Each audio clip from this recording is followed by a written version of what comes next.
da akwai wani jari da tsananin wahala ya sa shi komawa azzalumi. Bayan matsananciyar kokowa tsakanin mutuwarsa da rayuwarsa, sai kuma ya dawo da matsananciyar fusata.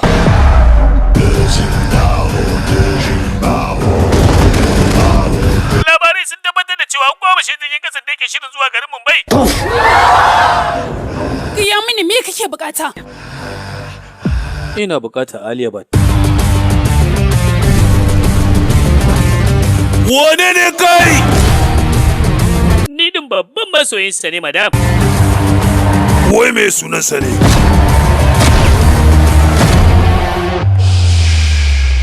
Kun shirya ji?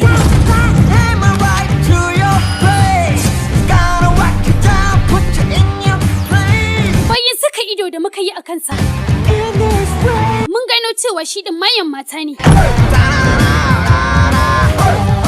Da wannan hanyar da kawai za mu yi amfani wajen kama shi. Rufi 100 kace? Ga wanda ya fara taba ƙasa a tsakaninmu. Bayan ki tafi gurin aiki wata ƙawarki ta zo gida neman ki. Suna buƙatar ka zo ka miƙa bayananka. Daga sanda na juya fuskata zuwa mugunta. Mugu ne. Sunana Khalid. Ni ne na huda masu dillancin makamai a faɗin duniya. Duk kuma wanda ko da wasa yi ƙoƙarin cewa zai taɓa masarautata, mu fara harƙalla.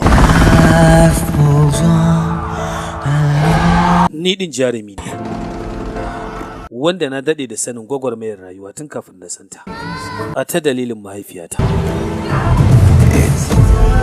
Kuma duk dan saboda mutane irin ku ne wannan abin yake ci gaba da faruwa. Saboda haka Khalid, babu harƙalla.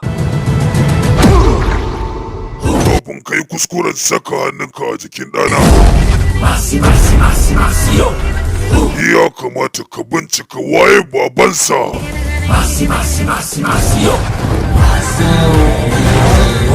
Ni zan ji da shi da kaina.